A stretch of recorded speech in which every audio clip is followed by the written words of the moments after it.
আপনারা দেখছেন তারাপীঠ টিভি, সর্বদা সত্যের পথে। আরজি করে তরুণী চিকিৎসকের ধর্ষণ ও খুনের বিচার চায় সিআইটিইউ, এআইকেএস, এআইএডব্লিউ, এআইডিডব্লিউএ, এসএফআই, ডিওয়াইএফআই সহ অন্যান্য গণসংগঠনগুলির ডাকে রামপুরহাটে মহামিছিল ও বিক্ষোভ সভা। রামপুরহাট পাঁচমাথা মোড় থেকে মহামিছিল শুরু হয়ে শহর পরিক্রমা করে পাঁচমাথা মোড়ে এসে শেষ হয়।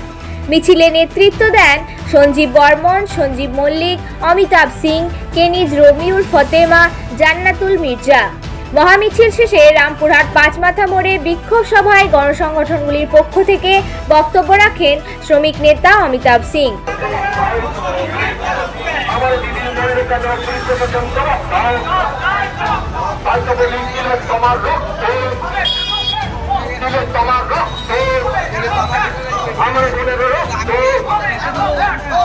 দিদির রক্ত, আমার বোনের রক্ত। আরজিকর কাণ্ডে অপদার্থ সন্দীপ ঘোষকে এখনো কেন গ্রেপ্তার করা গেল না? সিবিআই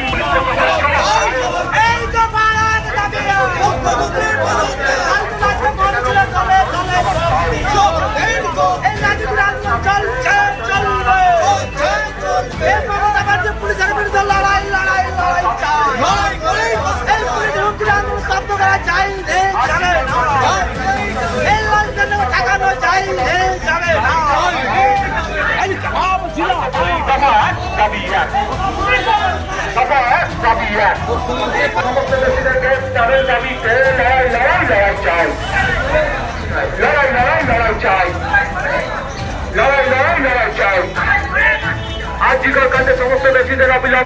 তা শুধু পশ্চিমবঙ্গ নয়, শুধু ভারতবর্ষ নয়, গোটা মানব জাতির কাছে লজ্জা। সব থেকে বড় লজ্জা, যেদিন এই খুন এবং ধর্ষণের ঘটনা ঘটল সেই দিন আরজিকর কলেজের অধ্যক্ষ সহ আমাদের রাজ্য প্রশাসনের, স্বাস্থ্য দপ্তরের এবং পুলিশের বেশ কিছু অফিসারের নেতৃত্বে এই খুনকে ধামাচাপা দেওয়ার চেষ্টা শুরু হয়েছিল।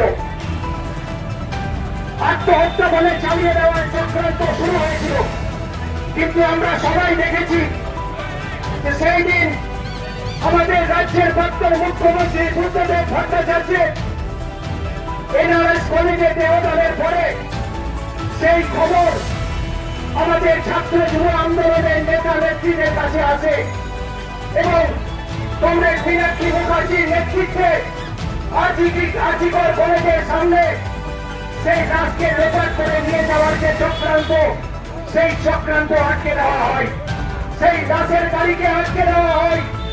যেভাবে তৃণমূলের পুলিশ, এই গণদাস পুলিশ এবং আরজিকরের তৎকালীন অধ্যক্ষ এবং সাথে সাথে স্বাস্থ্য দপ্তরের বেশ কিছু আধিকারিক এই দেহকে সরিয়ে দেওয়ার চেষ্টা করেছিল, যাতে যে অন্যায়, যে লজ্জা পশ্চিমবাংলার আরজিকর কলেজে ঘটে গেছিল তার ধামাচাপা দেওয়া যায়। কিন্তু আমাদের দেশে মার্গিয়া ভাই সহ আমাদের দল নেতৃত্বের উদ্যোগের কারণে সেই চক্রান্ত ব্যর্থ করা গেছে। তারপর থেকে আমরা দেখেছি যে গোটা রাজ্য জুড়ে সাধারণ মানুষ স্বতঃস্ফূর্তভাবে এই সরকারের বিরুদ্ধে রাস্তায় নেমেছে, প্রতিবাদ করেছে, স্লোগানে সঞ্চালিত হয়েছে, দাবি জানিয়েছে যে এর বিচার চাই। এই লজ্জাজনক ঘটনা, যার মানব জাতির কাছে লজ্জা, এই তরুণ চিকিৎসককে যারা হত্যা করলেন বা এই হত্যার সাথে যারা যুক্ত, যারা ষড়যন্ত্রকারী, এই আরজিকর কলেজে বেড়ে ওঠা বেআইনি কাজের সাথে যারা যুক্ত, তাদের সকলের শাস্তি চাই। যারা ধর্ষক এবং খুনের সাথে যুক্ত তাদের ফাঁসি চাই। কিন্তু পশ্চিমবাংলা জুড়ে যে প্রতিবাদ স্লোগানে ঢেউ আমরা রাস্তায় দেখলাম, সর্বস্তরের মানুষ, সর্বস্তরের নাগরিক সোচ্চারে যে আওয়াজ তুললেন যে রাজ্য প্রশাসন আর চলবে না, এই রাজ্য প্রশাসনকে সরতে হবে। তারপরেও আমরা দেখছি আমাদের রাজ্যের মাননীয় মুখ্যমন্ত্রী নির্লজ্জের মতো রাস্তায় নেমে বলছে যে ধর্ষকদের শাস্তি চাই। আচ্ছা, আমাদের ভাবতে হবে না কে কার কাছে বিচার চাইছে? যা ঘটনা পশ্চিমবাংলার আরজিকর কলেজে ঘটেছে তার জন্য দায়ী শ্রীমতী মমতা বন্দ্যোপাধ্যায়ের সরকার। এটা আমরা সোচ্চারে বলছি। জোরে জোরে কণ্ঠ ছেড়ে বলছি যে রাজ্যের মাননীয় মুখ্যমন্ত্রীর নেতৃত্বে আমাদের রাজ্যের সরকার ব্যর্থ সরকার। এই সরকারের আমাদের 2011 সাল থেকে প্রত্যেক দিন প্রতিটা মুহূর্তে সমাজের সমস্ত অংশের মানুষ অবহেলিত বঞ্চিত হচ্ছে। বিশেষ করে নারী সমাজের নিরাপত্তা নেই। একটা এত বড় মেডিকেল কলেজ আর জিকর কলেজ, সেখানে যদি একজন চিকিৎসককে এইভাবে ভুল হতে হয়, এইভাবে ধর্ষণ করা হয়, তাহলে এই রাজ্যে কোনো প্রশাসন নেই, নিরাপত্তা নেই, এ কথা বলাই যায়। আমি দীর্ঘায়িত করব না। আমাদের সরাসরি স্পষ্ট বক্তব্য একটাই কথা, দাবি এক, দফা এক, রাজ্যের মাননীয় মুখ্যমন্ত্রী শ্রীমতী মমতা বন্দ্যোপাধ্যায়ের পদত্যাগ চাই, পদত্যাগ চাই। এই দাবিতেই আমরা গোটা রাজ্য জুড়ে স্লোগান প্রতিবাদে আওয়াজ তুলেছি। তার সাথে সাথে পশ্চিমবঙ্গ শুধু নয়, ভারতবর্ষের সমস্ত অংশের মানুষ, নাগরিক সমাজও আওয়াজ তুলেছে যে এই প্রশাসন ব্যর্থ, এই প্রশাসন মানুষের নিরাপত্তা দিতে ব্যর্থ। তার সাথে আর একটা আওয়াজ, যত তাড়াতাড়ি সম্ভব এই তরুণী চিকিৎসকের খুনি এবং ধর্ষকদের অবিলম্বে শাস্তি দিতে হবে, শাস্তি দিতে হবে। প্রশাসনের যে আধিকারিকরা, আরজি কলেজের যে আধিকারিকরা, আরজি কলেজের অধ্যক্ষ, পুলিশ প্রশাসনের যে ব্যক্তিরা এর সাথে যুক্ত, তাদের দৃষ্টান্তমূলক শাস্তি চাই। এছাড়া কোনো পথ নেই।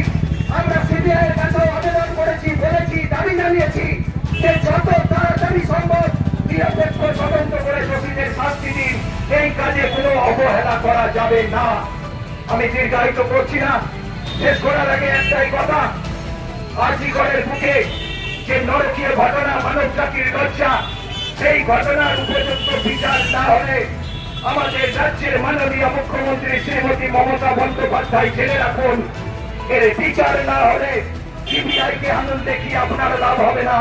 কারণ পশ্চিমবাংলার সমস্ত অংশের মানুষের নিরাপত্তার দায়িত্ব আপনার। সেই কাজে যদি আপনি ব্যর্থ হন, সেই কাজ যদি আপনি করতে না পারেন, তাহলে নবান্নের 14 তলা থেকে রাস্তায় নামিয়ে আনার দায়িত্ব আমরা গ্রহণ করছি। ইনকলাব জিন্দাবাদ। সমাজ। বীরভূমের রামপুরহাট থেকে সুরজিৎ মণ্ডলের রিপোর্ট, তারাপীঠ টিভি।